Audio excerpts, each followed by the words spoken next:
नीतीश कुमार करेंगे। बिजली उपभोक्ताओं से सीएम बात करेंगे। वीडियो कॉन्फ्रेंसिंग के जरिए सीएम जुड़ेंगे। बिहार में 125 यूनिट बिजली फ्री की गई है और इसी मुफ्त बिजली योजना को लेकर के संवाद नीतीश कुमार का होगा। बिजली उपभोक्ताओं से सीएम बात करेंगे कि किस तरीके का फायदा उन्हें हो रहा है, होगा, और ये फीडबैक भी मुख्यमंत्री नीतीश कुमार लेंगे।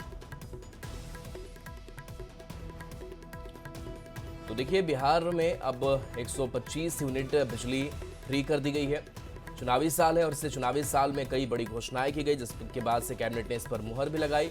और अब कैसे लोगों तक बिजली पहुंच सके और 125 यूनिट तक बिजली फ्री पहुंच सके, इसकी पूरी कवायद बिहार सरकार ने की है। अब बिहार सरकार लगातार इस पर काम भी कर रही है और मुख्यमंत्री नीतीश कुमार इसी को लेकर के बिजली उपभोक्ताओं के साथ संवाद करेंगे।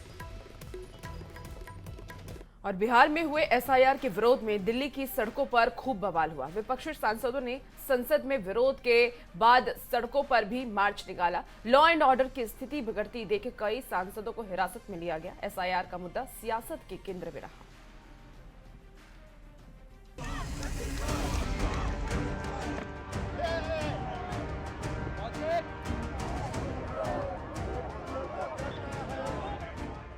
बिहार में हुए एसआईआर में वोट चोरी के आरोप पर विरोधियों की यह तस्वीर राजधानी दिल्ली की है।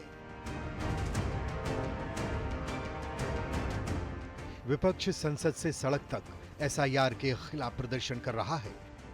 विपक्षी सांसदों की योजना संसद भवन से निर्वाचन आयोग के दफ्तर तक मार्च करने की थी, पर पुलिस ने इसकी इजाजत नहीं दी। लिहाजा सुरक्षा के लिहाज से पहले ही पुलिस ने सड़कों पर बैरिकेडिंग कर रखी थी, पर विपक्ष के सांसद इससे रुके नहीं। कुछ ने बैरिकेड लांघकर आगे बढ़ने की कोशिश की, बाकी वहीं बैठकर प्रदर्शन करने लगे, जहां पुलिस ने उन्हें रोका। हमने 18,000 वोट डिलीटेड वाले दिए हैं। पूरे बाई इलेक्शन में जो लूट हुई है उसकी जानकारी दी है। जहां जहां बाई इलेक्शन हुए थे उन तमाम जिलाधिकारियों को टर्मिनेट कर दे सरकार।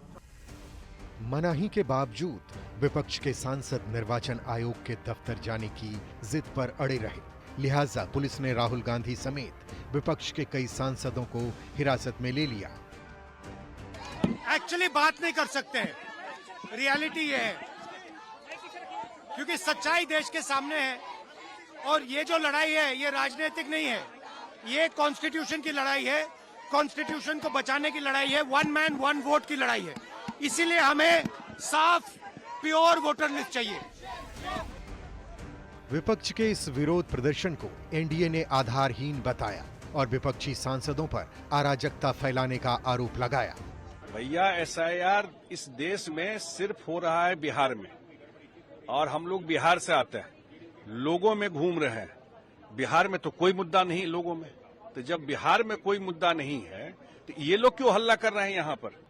चुनाव आयोग ने बार बार कहा, अभी तक बिहार में एक व्यक्ति ने आपत्ति नहीं दी है, पार्टी ने नहीं दी है। वो कहता है आप चाहे तो डाउनलोड कर सकते हैं, सब कुछ जवाब है। राहुल गांधी से बार बार कह रहे हैं प्रूफ दीजिए, प्रूफ का पता नहीं है। यही हाल है। पाटलिपुत्र में हुए एसआईआर पर इंद्रप्रस्थ में सियासी समर हो रहा है। विपक्ष निर्वाचन आयोग पर वोट चोरी का आरोप लगा रहा है, तो सरकार का कहना है कि विपक्ष सियासी फायदे के लिए जनता को गुमराह करने की कोशिश कर रहा है। सियासी संग्राम के बीच निर्वाचन आयोग की एसआईआर की प्रक्रिया जारी है। 1 सितंबर तक दावा आपत्ति का समय है, पर विपक्ष शिकायत की बजाय सियासत करने में व्यस्त है। दिल्ली से संवाददाता अमितेश सिंह के साथ ब्यूरो रिपोर्ट, न्यूज़ 18।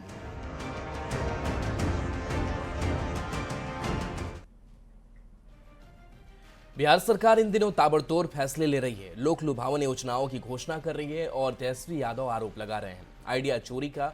अब तेजस्वी के इस आरोप पर बीजेपी के राष्ट्रीय प्रवक्ता अजय आलोक ने कुछ ऐसा कहा जिस पर बवाल मच गया।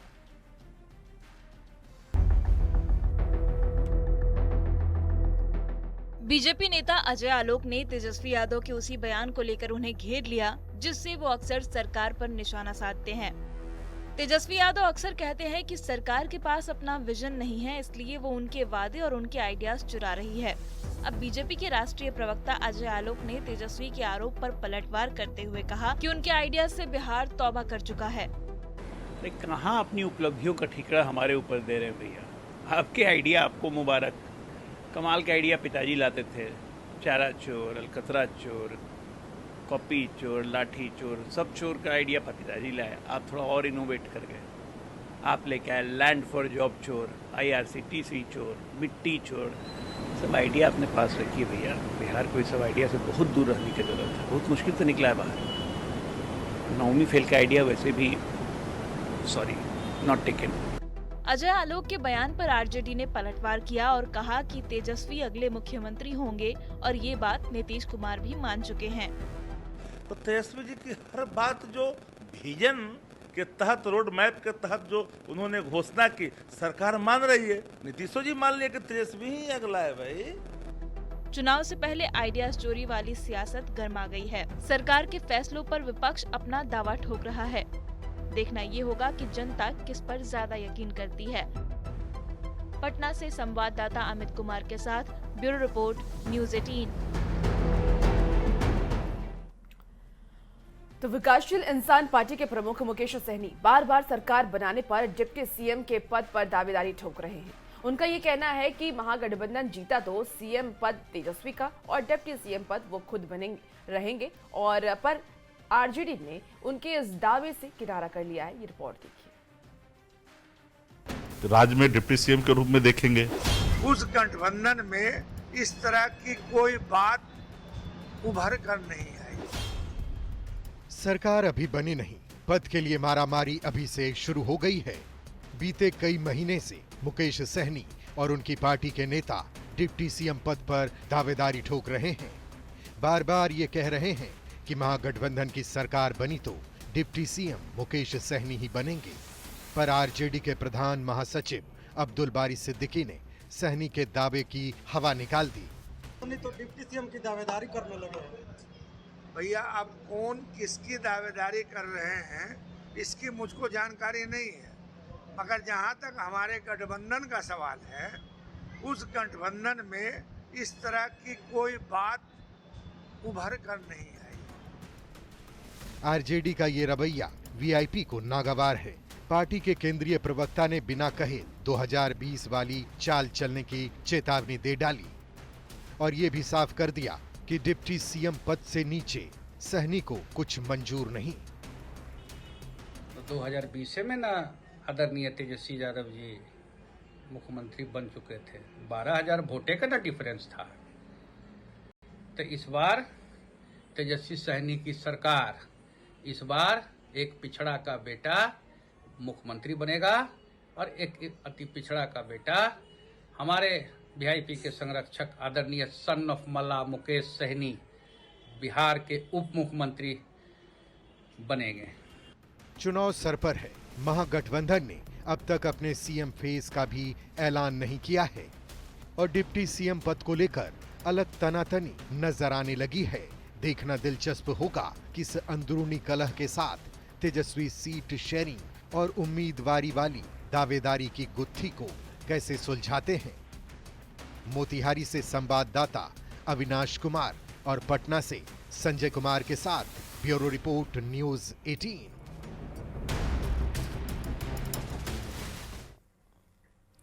मोतिहारी से बड़ी खबर है, जहां तिरंगा यात्रा के दौरान बीजेपी विधायक से बदसलूकी हुई। बीजेपी विधायक का पोस्टर और बैनर फाड़ा गया। विधायक प्रमोद कुमार का पोस्टर बैनर फाड़ दिया गया। असामाजिक तत्वों ने बैनर पोस्टर फाड़ा। अपमानजनक शब्दों का इस्तेमाल का भी आरोप है। ढेका पंचायत के टिकुलिया गांव में तिरंगा यात्रा थी। विधायक ने थाने में इसको लेकर के आवेदन दिया है। टिकुलिया गांव के युवकों पर कार्रवाई की मांग की गई है। तो विधायक का पोस्टर और बैनर फाड़ा गया है, उनके साथ अभद्र व्यवहार किया गया, जिसके बाद से अब थाने में शिकायत इसकी की गई है। पुलिस भी मौके पर मौजूद है और तिरंगा यात्रा के दौरान ये सब कुछ हुआ।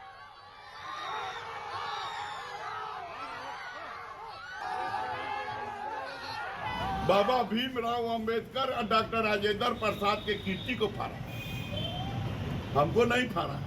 ये भारत के संविधान की अवहेलना, तिरंगा का अवहेलना नहीं किया। आरजेडी के लोग ये तिरंगा से भी अब नफरत करने लगे, तिरंगा से भी नफरत करने लगे। जाके देख लीजिए, हमारा गाड़ी देख लीजिए।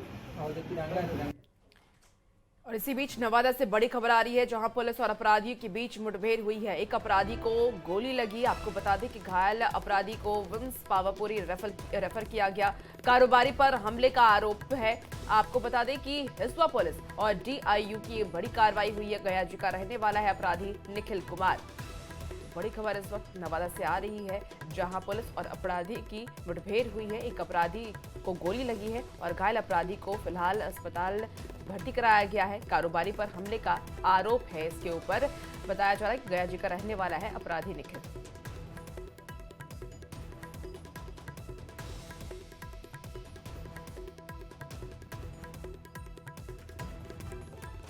नवादा से आपको इस वक्त की बड़ी खबर बता रहे हैं, जहां पुलिस और अपराधी के बीच मुठभेड़ हुई है। एक अपराधी को गोली लगी है।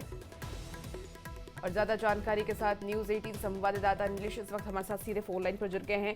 क्या कुछ जानकारी है नीलेश, क्या अपडेट है इस पूरे मामले पर फिलहाल?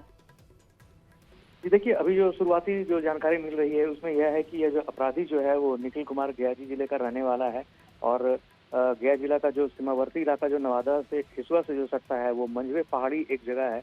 वहाँ पे पुलिस के साथ जो है इनकाउंटर हुई है, जिसमें उसके दाहिने पैर में गोली लगी है। और 25 जुलाई को हिसुआ के दरबार चौक पर व्यवसायी के घर पे ताबड़तोड़ गोलीबारी हुई थी, जिसमें लूट का प्रयास किया गया था। और इसका CCTV फुटेज भी सामने आया था। और पुलिस को यह सूचना थी कि वो अपराधी जो है इन इलाकों से गुजर रहे हैं। तो पुलिस ने जब उनके ऊपर जवाबी सरेंडर करने पड़ा तो उन्होंने पुलिस पर ताबड़तोड़ फायरिंग कर दी, जिसमें जो सूचना मिल रही है उसमें हिसुआ पुलिस और DIU की टीम ने के साथ इनकाउंटर हुआ है। और उसके दाहिने पैर में गोली लगी है, जिसे इलाज के लिए नवादा सदर अस्पताल में रूप में भर्ती कराया गया, मगर अभी फिलहाल उसे पावापुरी विम्स के लिए रेफर कर दिया गया है। तो इसमें अभी पुलिस के वरीय अधिकारियों का अभी बयान आना बाकी है, क्योंकि अभी उसे इलाज के लिए अभी पावापुरी विम्स रेफर कर दिया गया है। ठीक है रेल, आप नजर बना के रखिए और अपडेट आपसे लेंगे। बहुत शुक्रिया जानकारी के लिए। और पटना में दिन दहाड़े अपराधियों ने लूट की कोशिश की। कल्याण ज्वेलर्स के 2 कर्मचारियों की बहादुरी से लूट की कोशिश से विफल हो गई। रंजीत और अनंत नाम के बहादुर लड़कों ने जान पर खेलकर लूट की वारदात को तो विफल किया ही, अपराधी की पिस्टल भी छीन ली।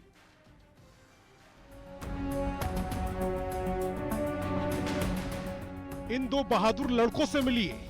नाम है रंजीत कुमार और अनंत कुमार। पटना में कल्याण ज्वेलर्स में काम करने वाले इन दोनों लड़कों ने अपनी बहादुरी से न सिर्फ अपनी कंपनी के 18.5 लाख बचाए, बल्कि पटना पुलिस की भिद्द पिटवाने से भी बचा ली। समय सुबह 11:55। जगह है पटना का बोरिंग रोड। हमेशा की तरह कल्याण ज्वेलर्स में काम करने वाले अनंत और रंजीत कंपनी का पैसा जमा करने पटना के बोरिंग रोड के बैंक ऑफ बड़ौदा पहुंचे। लेकिन इस सोमवार को इन दोनों का 2 लोग बैंक ऑफ बड़ौदा के बाहर इंतजार कर रहे थे।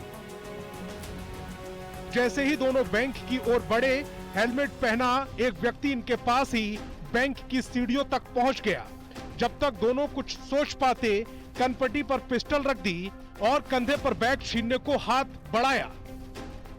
वो बोला कैश देने, तो उसी में हम लोग गोली भी एक फायरिंग किया। तो हम लोग अपने सेफ्टी के लिए बचाव भी किया। तो वो अपना एक आदमी बहुत झगड़ा कोई सपोर्ट नहीं। फिर क्या था, शुरू हुई छीना झपटी। इस क्रम में एक गोली भी चली जो दीवार को छेदती हुई निकल गई। लेकिन रंजीत और अनंत ने हिम्मत नहीं हारी। आखिरकार बदमाश पिस्टल छोड़कर भाग निकले। वो मैगजीन अभी गन लोडेड नहीं किया था, इसलिए एक फायर किया तो वो गन लगा नहीं। फिर वो लोड करके वो जैसे किया, मैंने गन पकड़ के ऊपर कर दिया। ऊपर में किया एक यहाँ से फायरिंग किया, ठीक है। उसके बाद वही गन छीना झपटी हुआ। उसके बाद वो गन छोड़ के भाग गया। हमेशा की तरह घटना के बाद पहुंचने वाली पुलिस मौके पर पहुंची और छानबीन शुरू कर दी। उसने भी बहादुरी के साथ जो है वो काम किया और साथ ही तुरंत जो है वो घटनास्थल पर पुलिस भी पहुंच गई। अनंत और रंजीत की बहादुरी ने न केवल कल्याण ज्वेलर्स के 18.5 लाख रुपए बचाए, साथ ही पुलिस को भी सवालों से बचा लिया। पर फिर भी सवाल ये उठ रहे हैं कि आखिर बदमाशों की इतनी हिम्मत कैसे बढ़ गई कि वो दिन दहाड़े भीड़-भाड़ वाले इस इलाके में लूट की कोशिश करें। न्यूज़ 18 के लिए पटना से धर्मेंद्र कुमार की रिपोर्ट। समस्तीपुर में छात्रा की हत्या से सनसनी मच गई। हत्या का आरोप कोचिंग के टीचर पर है। छात्रा की हत्या के बाद जमकर बवाल भी हुआ। ये रिपोर्ट देखिए। हमरा सब भेजलकै रे, गोली पिस्टल सब ओइ में भेजने चले। दिल दहला देने वाली ये तस्वीरें हैं समस्तीपुर के शिवाजी नगर की, जहां कोचिंग के लिए घर से निकली एक छात्रा की अपराधियों ने सिर में गोली मारकर हत्या कर दी। सरेआम हत्या की घटना से इलाके में सनसनी फैल गई। छात्रा गुड़िया बीएससी की पढ़ाई कर रही थी। वो दरभंगा के बहेड़ी के लिए कोचिंग जाने के लिए घर से निकली थी, लेकिन रास्ते में ही उसे गोली मारकर मौत के घाट उतार दिया गया। हत्या के बाद इलाके में तनाव की स्थिति है। हत्या के बाद आक्रोशित लोगों ने बहेड़ी में निजी एंजल हाई स्कूल में तोड़फोड़ और आगजनी की। बताया जा रहा है कि हाई स्कूल का टीचर कुमुद कुमार छात्रा गुड़िया की बहन को परेशान कर रहा था और परिवार के लोगों पर टीचर लड़की से शादी करने के लिए दबाव बना रहा था। गुड़िया की बहन भी एंजल हाई स्कूल में टीचर है। परिजनों ने सीधे सीधे इस मामले को लेकर कुमुद कुमार पर हत्या का आरोप लगाया है। गुड़िया कुमारी मेरी भागिन है, वो पढ़ने के लिए जा रही थी। उसी के कारण वो लड़का आके गोली मार दी और उसके बाद वहाँ से भाग गए। लड़का का नाम है कुमुद। वो हर चीज़ स्टेटस पर डाल रहे थे, तो हम मार देंगे, ये कर देंगे, बहुत तरह का मतलब मोबाइल पर भेजते रहते थे। बंदूक का मतलब कट्टा का, छुरा का। इस बीच में वो बोल रहे थे जो हम मार देंगे, लेकिन वो मार दिया। उसी एवज में बोल रहे थे जो हमको इससे शादी करना है।